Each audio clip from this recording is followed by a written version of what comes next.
Hello my dear brothers and sisters. देखिए, पर्यावरण जिसको इन्वायरमेंट बोलते हैं, एक ऐसा सब्जेक्ट है जिसको लेकर के बच्चे बहुत डरते हैं। लेकिन हमारे संस्थान में जितने भी बच्चे पढ़ाई कर रहे हैं, इस सब्जेक्ट को बहुत ही आसानी से टैकल कर ले रहे हैं। और ये कोई मैं हवाई बात नहीं कर रहा हूँ। देखिए, हो क्या रहा है कि हमारे संस्थान द्वारा बिहार दरोगा और बीपीएससी का टेस्ट कंडक्ट करवाया जाता है, जिसमें क्या होता है, कुछ टेस्ट होता है, फुल एंड टेस्ट होता है, कुछ होता है सब्जेक्ट वाइज, ताकि आपको मूल्यांकन करने का मौका मिल सके कौन सा सब्जेक्ट में आप कमज़ोर हैं और कौन सा सब्जेक्ट में क्या क्या टॉपिक पर आपको काम करने की और आवश्यकता है। तो इसमें हम क्या देख रहे हैं, 2-3 बार से लगातार टेस्ट हो रहा है कि हमारे यहाँ जो संस्थान द्वारा जो टेस्ट चल रहा है, तो हमारे यहाँ का जो बच्चे टेस्ट देते हैं वो आसानी से क्वेश्चन को टैकल कर पा रहे हैं। जबकि दूसरे जगह के जो बच्चे हमारे यहाँ जो ऑनलाइन टेस्ट में पार्टिसिपेट करते हैं, वो टॉप 10 में एक भी बच्चा नहीं पहुँच पाते हैं, या पहुँचते भी है तो उनका स्कोर बहुत ही कम रहता है।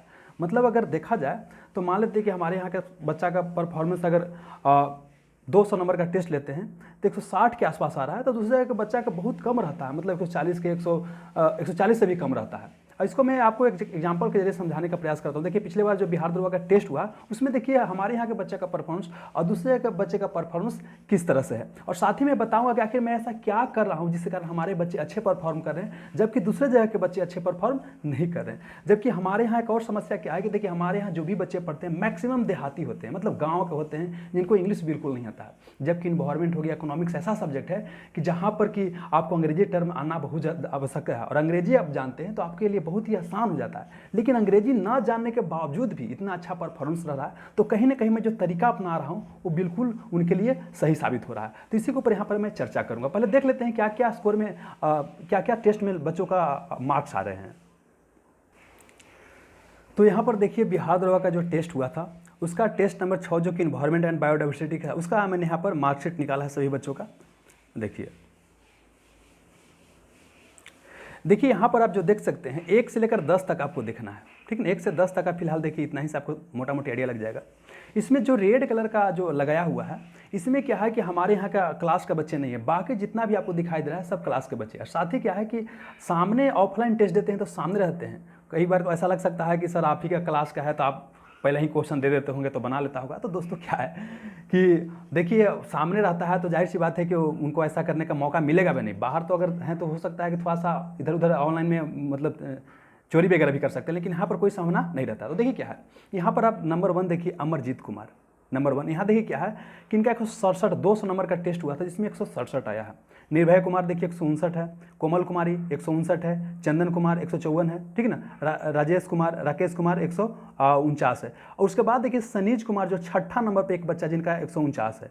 अगर टॉपर से देखा जाए तो लगभग आपको कितना है, 20 नंबर के आसपास अंतर आ रहा है। उसके बाद बाकी सब मैक्सिमम जो बच्चा आपको दिखाई देगा, हमारे संस्थान का ही बच्चा दिखाई देगा। एक राजकुमार चौरसिया, इनका स्कोर आपको कितना है देख लेते हैं थोड़ा सा। इनका स्कोर कितना है, 136 है, 136.40 है। तो कहने का मतलब है कि इतना जो डिफरेंस दिखाई दे रहा है, और हमारे यहाँ का बच्चा क्या है, मैक्सिमम देहात के रहते हैं। तो जाहिर सी बात है, मैं जो तरीका अपना रहा हूँ कहीं ना कहीं वो फायदेमंद हो रहा है। तो बस आपको वही बताने का मैं प्रयास करता हूँ, क्या मैं तरीका अपना रहा हूँ और कैसे आप भी इसमें बेहतर कर सकते हैं। आगे बढ़ने से पहले ये हमारे बारे में कुछ जानकारी है। मैंने भी कुछ गवर्नमेंट एग्जाम्स में क्वालिफाई किया, और वर्तमान समय 10 सिलेक्शन गुरु के नाम से एक कोचिंग संस्थान चलाता हूं जहानाबाद में। तो ये हमारे बारे में थोड़ा सा यहाँ पर आपको बैकग्राउंड दिया है, इसको आप पढ़ करके जान सकते हैं जो पहली बार हमको देख रहे होंगे। चलिए अब यहाँ पर आते हैं दोस्त, कि हम जो यहाँ पर क्लास ले रहे हैं तो हमारे सामने चुनौती क्या क्या होता है। चुनौती क्या है कि हमारे यहाँ मैक्सिमम जो बच्चे आते हैं ग्रामीण क्षेत्र से रहते हैं। देखिए, ये वीडियो साथ ही एक और चीज़ मैं आपको बताता हूँ, जो टीचर लोग भी अगर इस वीडियो को देख रहे हैं तो हो सकता है कि आप भी इसे सीख सकते हैं, कैसे बच्चों को आप टैकल कर सकते हैं, कैसे बच्चों को आप बेहतर और अपना जो है आउटपुट प्राप्त करने के लिए और उसको मोटिवेट कर सकते हैं, और कैसे आप बेहतर तरीके से पढ़ा सकते हैं, आपको मदद कर सकता है। देखिए क्या है कि हमारे यहाँ चैलेंज क्या है, ग्रामीण क्षेत्र के सारे स्टूडेंट होते हैं और इंग्लिश का ज्ञान न के बराबर होता है। जबकि इन्वायरमेंट हो गया, इकोनॉमिक्स हो गया, ये सब ऐसा सब्जेक्ट है जिसमें समझिए क्या है कि अगर उनको अंग्रेजी आता है तो आपके लिए काम बहुत आसान हो जाता है। लेकिन यहाँ हमारे यहाँ के जो बच्चे हैं, इनको अंग्रेजी न के बराबर आता है ना, और इंग्लिश को लेकर के काफ़ी डर भी रहता है कि इंग्लिश के बिना कैसे होगा। तो ये सब ऊपर काम करना पड़ता है। फिर क्या है कि मैप का ज्ञान भी इनको न के बराबर होता है। तो चलिए मैं बताता हूँ क्या हुआ था कि पहला बार जब मैं यहाँ पर बैच लिया था इन्वायरमेंट का, तो मैं बिल्कुल सभी तरीके से बिल्कुल एकदम सही शब्दों का इस्तेमाल करके पढ़ाया, लेकिन देखा यहाँ पर कि आउटपुट दिखाई नहीं दे रहा है। तब मैंने कुछ अलग तरीका अपनाया, क्योंकि देखिए जिस तरीका का आप इस्तेमाल कर रहे हैं उससे अगर आउटपुट नहीं दिखाई दे रहा है तो आपको कुछ ना कुछ तरीके में बदलाव करना होगा। चाहे आप पढ़ रहे हैं, वो भी आप पढ़ रहे हैं तो भी आपको करना पड़ेगा, पढ़ा रहे हैं तो भी आपको करना पड़ेगा। क्योंकि बेसिकली अगर आप पढ़ा रहे हैं, अगर बच्चा को समझ में नहीं आ रहा और बच्चा अच्छा परफॉर्म नहीं कर रहा है, तो आपका कहीं ना कहीं आप में कहीं ना कहीं जो तरीका आप जो अपना रहे हैं कहीं ना कहीं सही नहीं है। तो यहाँ पर समझने का प्रयास करते देखिए क्या है। मैंने एक चीज़ समझ में आ गया, मुझे एक चीज़ समझ में यहाँ पर आ गया क्लास लेने के दौरान कि देखिए यहाँ पर मैक्सिमम बच्चा ग्रामीण क्षेत्र के हैं और जो सुशोभित तरीके से जो होता है सही शब्दों का इस्तेमाल करके पढ़ाते हैं तो बिल्कुल बच्चों को समझ में नहीं आएगा, क्योंकि मैक्सिमम टर्म अंग्रेजी में रहेगा, इनको समझ में बिल्कुल नहीं आएगा। और अंग्रेजी टर्म अगर नहीं जानते हैं तो उनको बहुत घाटा है। इसलिए मैंने क्या है उपाय लगाया, जैसा देश वैसा भेष। मतलब जहाँ मैं पढ़ा रहा हूँ, मैं अभी पढ़ा रहा हूँ, यहाँ बिल्कुल सब देहाती स्टूडेंट आते हैं, बिल्कुल ग्रामीण क्षेत्र के बच्चे आते हैं जिनको ज़्यादा लाइफ में एक्सपोजर नहीं मिला है, वो बढ़िया से भी सर्टिफिकेट और सर्टिफिकेट में अंतर नहीं कर पाते हैं, समझ में आया। तो बिल्कुल जैसा देश वैसा भेष। साथ ही क्या है कि एक और चीज़, दोस्ताना व्यवहार मैंने अपनाने का प्रयास किया ताकि बच्चा जो है जो समझ में नहीं है बिल्कुल बेहिचक पूछ सके। कई बार क्या होता है कि जब बच्चा क्वेश्चन पूछता है तो टीचर डांट देते हैं कि तुमको अभी अभी नहीं आता है, क्या तुम पढ़ते हो, तो उससे बच्चा होता है थोड़ा डर जाता है। तो मैंने क्या किया कि दोस्ताना व्यवहार अपनाया। साथ ही मैंने इस चीज़ का भी ध्यान रखा कि एक टीचर और एक स्टूडेंट के बीच संबंध होना चाहिए जिसमें एक अनुशासन की जरूरत होता है वो बना रहे। ऐसा नहीं कि दोस्ताना व्यवहार करने का मतलब आप कुछ भी पूछना शुरू कर दिए, है ना, और कुछ भी मतलब कि फालतू के ऐसे मतलब बात बनाना शुरू कर दिए। तो अनुशासन भी जरूरी है और हमारे यहाँ क्या है, क्लास में अनुशासन बहुत जरूरी है। हम बेसिकली क्या है, बहुत टीचर वगैरह क्या होते हैं अनुशासन छोड़ देते हैं कि लेकिन आने से मतलब नहीं। देखिए आप शुरू से ही टाइट रहिएगा ना तो बाद में अगर अच्छा पढ़ाइएगा तो बच्चा आपके यहाँ आएगा ही आएगा। तो आपको इसके पीछे में नहीं भागना कि बच्चा ज़्यादा आया कम आया, बच्चा कम भी आया बिल्कुल आपका बहुत ही बेहतर तरीके से पढ़ाने का प्रयास करना है, ठीक है। साथ ही क्या है कि देखिए ग्रामीण क्षेत्र के हैं तो अगर अंग्रेजी उदाहरण लेते हैं, बाहर का शहर का एग्जाम्पल लेते हैं, शहर का भाषा का इस्तेमाल करते हैं तो नहीं समझ पाते हैं। तब मैंने क्या किया, देहाती भाषा और देहाती उदाहरण का प्रयोग करना। गाय बकरी भैंस बकरी जो है ना, जो भी है सब चीज़ का इस्तेमाल करो, है ना। जो भी आप दिखाई दे रहा है, अगल बगल गांज दिखाई दे रहा है, बोझा दिखाई दे रहा है, सब चीज़ का इस्तेमाल करो, एकदम वैसा सब शब्द का इस्तेमाल करो। अगल बगल से उनको बिल्कुल रिलेट कर दो, मुनगा बथुआ साग है ना, पालक, सबसे एकदम रिलेट करवा दो। जो भी चीज़ आवे बिल्कुल अगल बगल से रिलेट करवा दो। और एक चीज़ यहाँ पर मैंने और क्या किया कि देखिए जो एक इन्वायरमेंट है इकोनॉमिक्स, कई बार क्या होता है ना कि आपको सिर्फ अंग्रेजी टर्म ही दे दिया जाता है और आपका इसका हिंदी टर्म नहीं रहता। जैसे सिंपल सी बात करते हैं, क्वेश्चन एक पूछा गया था, निम्नलिखित में से जलवायु संबंधी परिवर्तन कहाँ होता है, ट्रोपोस्फीयर, स्ट्रेटोस्फीयर, है ना, ऐसे करके मिजोस्फीयर करके दिया हुआ। अब देखिए बच्चा सब हिंदी में जानता है कि क्षोमंडल होता है ना, लेकिन क्या है कि यहाँ क्षोमंडल ऑप्शन है ही नहीं है, तब तो बच्चा गड़बड़ा जाएगा। तब मैंने क्या किया कि सारे टर्म्स को अंग्रेजी में ही पढ़ाया। मतलब क्या है कि सारे टर्म्स को उसको अंग्रेजी में पढ़ाया और सबसे पहले जो उनको अंग्रेजी का एक डर था ना, अंग्रेजी का डर निकालने का प्रयास किया, है ना। मतलब इतना बार एक वर्ड को बोल दो ना, उसको समझाओ पहले। क्या मैंने समझाने का प्रयास किया कि देखिए हम बोलते हैं ना कि क्या हो फलाना बड़ी स्मार्ट है ना। देखिए यहाँ स्मार्ट क्या अंग्रेजी टर्म है, लेकिन ऐसा थोड़ी नहीं उनका स्मार्ट समझने में परेशानी हो रहा है। तो ऐसे भी यहाँ भी इन्वायरमेंट है तो इसमें क्या है, इकोसिस्टम है, जो भी आपको टर्म इकोलॉजिकल नीचे है, बस सब अंग्रेजी में बताइए। हिंदी बहुत कठिन हो जाता है तो सब अंग्रेजी में बताया, लेकिन इसको समझाया बिल्कुल देहाती भाषा में, बिल्कुल हिंदी भाषा में, जैसे बोलते हैं ना एकदम बिल्कुल ग्रामीण क्षेत्र में, उस तरह से समझाया। साथ ही क्या है कि एटलस के साथ पढ़ाई करवाया। देखिए क्या है, बहुत बच्चा हमारे यहाँ ऐसा लेकर के आए, ऐसा मतलब पढ़ने आए जिनको अंग्रेजी के एटलस के बारे में जानकारी बिल्कुल है ही नहीं है। बोले कि एटलस का होता है सर, कहले क्या बाबू अभी तो पता नहीं कि एटलस का होता है। तो एटलस के साथ क्या किया, पढ़ाई करवाया। और साथ ही क्या है, प्रत्येक सैटरडे को हमारे यहाँ क्लास में क्या होता है, सभी बैच में एटलस में चलता है, ठीक है ना। अगर एक दिन ये पूरा एटलस बताने का प्रयास करेंगे तो उनको समझ में नहीं आएगा।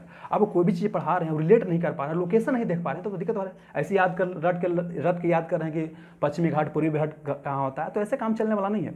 मतलब क्या है दोस्तों, उनको रटवाना नहीं है, रटना थोड़ा बहुत पड़ता है, मैक्सिमम चीज़ क्या करना है, समझाना है आपको। मैक्सिमम चीज़ मैंने समझाने का प्रयास किया। और साथ ही क्या है कि मैं होमवर्क देता हूँ। अगर होमवर्क करके नहीं आएगा तो आपकी उम्र में चाहे हमसे बड़ा हो जाइए या छोटा हो जाइए, क्योंकि हमारे यहाँ बहुत सारे ऐसे भी स्टूडेंट आते हैं जो उम्र में हमसे भी बड़े हैं, है ना। तो आप बड़ा या छोटा रहिए, सबको डंडा पड़ेगा तो सबको पड़ेगा, है ना। तो होमवर्क करना पूरा करना जरूरी है। तो होमवर्क पूरा देते। बहुत टीचर वगैरह भी क्या गलती करते हैं कि होमवर्क नहीं देते, बोलते हैं कि होमवर्क दिला के बाद लेकिन भाग जाता। भागना दो, हमारे यहाँ भी बहुत सारे ऐसे स्टूडेंट है कि एडमिशन लेकर के पढ़ने नहीं आए हैं। काहे भाई, शुरू में कि बड़ी मास्टर बढ़िया पढ़ाते हैं तो आ गया कि बड़ी मजा बहु पढ़े में हो। अब बाद में क्या हुआ कि यहाँ पूछे लगे तो लेकिन क्या बोल रहा है कि वो सब के सामने ही सर जी पूछ दे तुम हो, बड़ा बेइज्जती महसूस होता है। तुम कहली क्या हो तो बबुआ, तो ऑफिसवा में बुला के पूछबुआ हो। तो कहने का मतलब है कि आप होमवर्क दीजिए, पढ़ने वाला बच्चा बिल्कुल पढ़ेगा, है ना। यही आपका एक खासियत बनेगा कि ना हो फलाने जगह होमवर्क मिलता है, करके जाना होता है ना। बाकी क्या है कि भेड़ चाल चला हुआ है तो भेड़ चाल के पीछे आपको नहीं भागना है। चलिए साथ ही क्या है कि क्लास शुरू होने के पहले देखिए हमारा क्लास नोट्स है, एक क्या है क्लास नोट्स आपका दिया है, ठीक ना। बहुत देखिए इन्वायरमेंट क्या है कि मात्र बता रहे हैं दोस्त कितना है, देखिए कितना पेज का है, देखिए यहाँ 30 नंबर दिखाई दे रहा है, 30 दिखाई दे रहा है, मतलब 30 पेज का है। 30 पेज मतलब क्या, 15 पेज 16 पेज का मान इन्वायरमेंट का नोट्स है। इससे मान के चलिए कि जितना भी जनरल कंपटीशन क्वेश्चन आता है 95% क्वेश्चन आपको पकड़ा जाएगा। बाकी तो कितना भी पढ़ा देंगे 2-4% तो गड़बड़ा ही जाता है, मतलब क्वेश्चन कहाँ से आ जाए कोई पता नहीं, लेकिन 95% क्वेश्चन इससे आपको लड़ जाएगा। अब देखिए है कितना पेज का, मात्र 15 पेज का, लेकिन पढ़ाता हूँ कितना, इसको 1 महीना पढ़ाता हूँ। तो जाहिर सी बात है समय लेता हूँ। समय इसलिए लेता हूँ ताकि आपको हर एक चीज़ यहाँ से क्लियर हो जाए। पहले 25 दिन में खत्म कर दिया, 5 दिन दोबारा पढ़ाया, फिर ऑब्जेक्टिव क्वेश्चन 200 या 100 क्वेश्चन ऑब्जेक्टिव क्वेश्चन बनवाया, और जो क्वेश्चन इसमें बच गया ऑब्जेक्टिव क्वेश्चन के जरिए पूरा हो जाएगा। तो एक क्लास नोट्स प्लस क्या, ऑब्जेक्टिव क्वेश्चन। हालांकि देखिए जनरली मैं बहुत सारे चीज़ का क्लास नोट्स नहीं देता हूँ, क्योंकि क्या होता है कि एक पढ़ा के लिखवाना क्या नोट्स दे दिए, दोनों में अंतर होता है। पढ़ा के लिखवाते जाने में ज़्यादा बेहतर होता है, लेकिन बच्चा यहाँ कई बार क्या होता है डिमांड करता है, तो उन बच्चों के लिए क्लास नोट्स जनरली हम क्या करवाते हैं, पढ़ाते हैं लिखवाते हैं, पढ़ाते हैं लिखवाते हैं। लेकिन बहुत सारे बच्चे ऐसे भी आते हैं कि हमारे यहाँ नहीं पढ़ते हैं, तो उनको लगता है कि भाई वहीं इन्वायरमेंट बढ़िया पढ़ाई होता है, तो इन्वायरमेंट में कम से कम नोट्स हमको मिल जाता है। तो उनके लिए इन्वायरमेंट का नोट्स है, बहुत ही मिनिमम फी में उनको इन्वायरमेंट का नोट्स यहाँ प्रोवाइड कर दिया जाता है। बिल्कुल जो फोटोकॉपी का दाम होता है बस वही आपको लिया जाता है ना। चलिए, और साथ ही क्या है ऑब्जेक्टिव क्वेश्चन यहाँ पर दिया जाता है, मतलब क्लास करवाएं, क्लास करने के बाद 1 महीना के आसपास, मतलब यही क्लास को 1 महीना पढ़ाएं। देखिए होता है क्या, बहुत लोगों को लगता है 1 महीना लग जाता है इन्वायरमेंट। बाबू देखिए यही जब पढ़ोगे ना कई जगह, तो बहुत समय लग सकता है, हो सकता है कि बहुत समय लग जाए और समझ में भी ना आए। लेकिन हम बता रहे हैं कि आपको इतना ही नोट्स दिया जाता है, 1 महीना ही पढ़ाते हैं, ठीक ना। और इसमें आपको जिंदगी भर नहीं भूलोगे इन्वायरमेंट, इतना पक्का वादा है कि जिंदगी भर आप नहीं भूलोगे, ठीक ना। अब क्या है कि बहुत सारे बच्चे का नाम क्या है कि सर आप इन्वायरमेंट जो है हम लोग के भी पढ़ा दीजिए। देखिए जनरली क्या है कि हम फ्री में कुछ नहीं देते, इसके पीछे रीजन क्या है कि कई बार हमने फ्री चीज़ देकर देखा, बच्चा इसका महत्व नहीं समझते हैं, इस कारण से जनरली मैं फ्री में नहीं देता हूँ। लेकिन कुछ बच्चों का यहाँ पर रिक्वेस्ट आया था कि फ्री में पढ़ा दीजिए सर हम लोग के इन्वायरमेंट। तो देखिए अगर ऐसा होता है आप लोग को जैसा रिक्वेस्ट रहेगा तो ऐसा हम देखने का प्रयास करेंगे, नहीं तो समानता क्या होता है हम फी मार्केट में सबसे कम रखते हैं, लेकिन फी रखते हैं, इसलिए रखते हैं कि अगर पैसा दे के आप पढ़ोगे ना तो थोड़ा सा लगे नहीं पैसा दे ले हो तो पढ़ना जरूरी ना हो। नहीं तो हम बता रहे हैं अपने क्लास में ही क्या हुआ, हमारे गांव का बच्चा ही था, तो उसको चलो कि सोचा कि भाई गांव का बच्चा है उसको पढ़ा दिया जाए, फ्री में क्या लगा हुआ है। लेकिन देख रहे हैं कि 2 दिन आता है 2 दिन नहीं आता है, मतलब उसका महत्व नहीं समझ रहा है, उसको लगता है फ्री में मिल रहा है ना, तो कोई दिक्कत वाला बातें नहीं है। तो इसीलिए क्या है मिनिमम फीस, टेस्ट सीरीज का फीस सबसे कम रहता है, लेकिन फीस हम रखते हैं ताकि जब फीस देकर पढ़िएगा ना तो आपको पढ़ने का मन करेगा। बता रहे हैं कि हम फ्री में क्या है बिहार दरोगा के लिए इन्वायरमेंट बच्चा को लिए ले लिया 600-700 बच्चा इन्वायरमेंट, टेस्ट कितना देता है 50 गो 100 गो टेस्ट देता है। अगला बार क्या किए कि बिल्कुल पैड कर दिए, अब बाकी वही आएगा जो टेस्ट दे रहा है, तो 150 लेगा, लेकिन 150 में 150 टेस्ट देगा।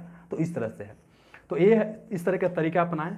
और हो सकता है कि अगर आप लोग का रिस्पांस रहा तो हो सकता है कि अगर मौका मिले तो यहाँ पर भी हम पढ़ाने का प्रयास करेंगे, है ना। ऐसे मैं प्रयास करूँगा कि पढ़ा दूँ, और इसे जनरली मैं 24 तारीख से प्रयास सोच रहा हूँ कि आप लोग को इन्वायरमेंट का यहाँ पर क्लास दिया जाए, जिस तरह से मैं पढ़ाया हूँ आप लोग को भी शायद इससे बेनिफिट कुछ हो सके, ठीक ना। बाकी आप लोग बताइएगा कि क्या आप चाहते हैं, है ना। चलिए तो ठीक है दोस्तों, धन्यवाद, मिलते हैं नेक्स्ट सेशन में। Have a nice day, thank you.